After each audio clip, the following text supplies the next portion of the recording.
बिना सोचे समझे बोलने वाले सुने श्री कृष्ण और द्रौपदी की बातें। 18 दिनों तक चले महाभारत के विनाशकारी युद्ध ने संपूर्ण आर्यावर्त को शोक और पीड़ा में डुबो दिया था। पर इस युद्ध की सबसे बड़ी पीड़िता बनी महारानी द्रौपदी। वह वीरों की रानी, अग्नि कन्या, आज निस्तेज और निष्प्राण सी हस्तिनापुर के कोने में बैठी थी। उनका तेज मानो लुप्त हो गया था। वह अब कोई रानी न, एक थकी हुई नारी बन चुकी थी, जिसकी आंखों में अनगिनत प्रश्न थे और हृदय में अथाह शून्यता। हस्तिनापुर अब वैधवा का नगर बन चुका था। जहाँ देखो वहाँ केवल विधवाएं थी। गलियों में अनाथ बच्चे रोते भटकते थे और पुरुष शोक में डूबे हुए किसी छाया की भांति इधर उधर टहलते। उस निराशाजनक वातावरण में महल में एक कोने में बैठी द्रौपदी शून्य में ताक रही थी जब कक्ष का मौन श्री कृष्ण के आगमन से टूटा। जैसे ही द्रौपदी ने श्री कृष्ण को देखा, वे उनके गले लगकर फूट फूट कर रोने लगी। वर्षों से थकी पीड़ा जब अब उनके नेत्रों से निर्झर बन बहने लगी थी। श्री कृष्ण ने स्नेह पूर्वक उनके सिर पर हाथ फेरते हुए कहा, उन्हें सांत्वना दी और हर आंसुओं को अपनी करुणा से पोंछ देना चाहते थे। कुछ समय बाद जब द्रौपदी का करदम थमा और हृदय थोड़ा शांत हुआ तो श्री कृष्ण ने उन्हें पलंग पर बैठाया। द्रौपदी ने कांपते स्वर में कहा, यह क्या हो गया केशव? ऐसा तो मैंने कभी सोचा भी नहीं था।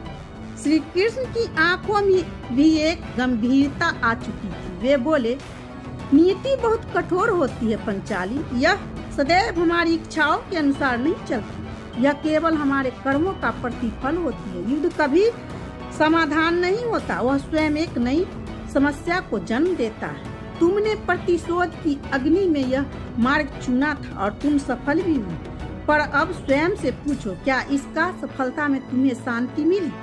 द्रौपदी श्री कृष्ण के बातें से भीतर तक हिल गई। उन्होंने रोष में पूछा, केशव, क्या तुम मेरे घावों पर मलहम लगाने आए हो या नमक छिड़कने? श्री कृष्ण ने बोले, नहीं पंचाली, मैं केवल सत्य बताने आया हूँ। हम अपने कर्मों के परिणाम को दूर तक नहीं देख पाते। जब परिणाम सामने आता है तब बहुत देर हो चुकी होती है। यही कर्म का सिद्धांत, अच्छा कर्म आगे और अच्छा कर्म लगता है। वह कर्म और बड़ा, यह एक चक्र है जो अनवरत चलता है। द्रौपदी ने शांत स्वर में पूछा, तो क्या इस युद्ध की दोषी मैं ही हूँ? श्री कृष्ण मुस्कुराए और बोले, नहीं द्रौपदी, स्वयं को इतनी भी महत्वपूर्ण मत समझो। पर यदि तुम अपने कुछ निर्णय में थोड़ी दूरदर्शिता रखती तो शायद यह पीड़ा इतनी गहरी नहीं होती। वे बोले, स्मरण करो, जब मैं शांति प्रस्ताव लेकर कौरव के पास जा रहा था तब तुमने गर्व से कहा था, मैं हवन कुंड से उत्पन्न हूँ, दुष्टों के विनाश के लिए जन्मी हूँ, मुझे युद्ध चाहिए। यदि उस समय तुमने शांति की इच्छा जताती होती तो शायद यह महासंग्राम टल जाता। श्री कृष्ण की वाणी में कठोरता नहीं थी बल्कि सीख थी। वे आगे बोले, जब तुम्हारा स्वयंवर हो रहा था तब तुमने कर्ण को अपमान किया, उसे प्रतियोगिता से वंचित किया।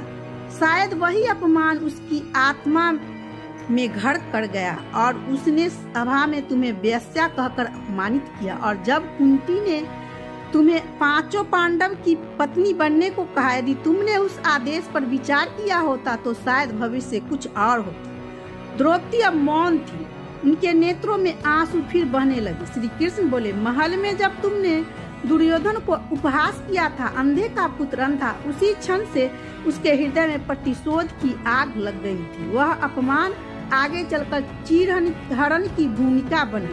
पंचालिन, हमारे शब्द की हमारे कर्म होते हैं और हर कर्म का परिणाम होता है।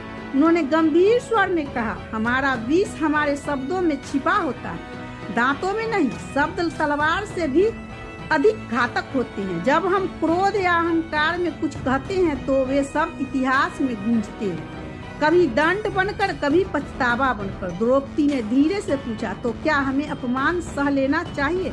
श्री कृष्ण ने उत्तर दिया, नहीं द्रौपदी, सहनशीलता का अर्थ अपमान सहन नहीं है। इसका अर्थ है स्वयं को देखना कि कहीं हमारी कोई बात किसी के मन में आघात तो नहीं कर रही है। वे आगे बोले, हर कहानी के दो पहलू होते। अगर कोई तुम्हें अपमानित करता है तो यह भी सोचो कि क्या तुम्हारी कोई प्रतिक्रिया उसकी चुभन का कारण बनी। अगर तुमने अतीत में कुछ क्षण में स्वयं बरतता होता तो शायद महाभारत टल सकती थी। श्री कृष्ण अब मुस्कुरा रहे थे, लेकिन वह मुस्कान पीड़ा से भरी थी।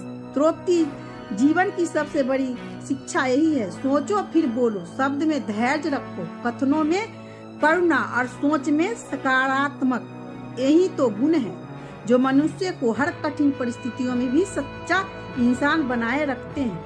द्रौपदी अब शांत में डूबी थी। उनके असुर बह रहे थे, पर अब उनमें पछताव की अग्नि नहीं बल्कि क्रोध की ठंडक थी। वह समझ चुकी थी कि जीवन की सबसे बड़ी जीत प्रतिशोध नहीं, आत्मबोध होता है। और यही संदेश हमें भी मिलता है। बोलने से पहले सोचने चाहिए। शब्द का सम्मान कीजिए, क्योंकि वे ही इतिहास रचते हैं, कभी महाभारत बनकर तो कभी गीता बनकर। जय श्री कृष्ण।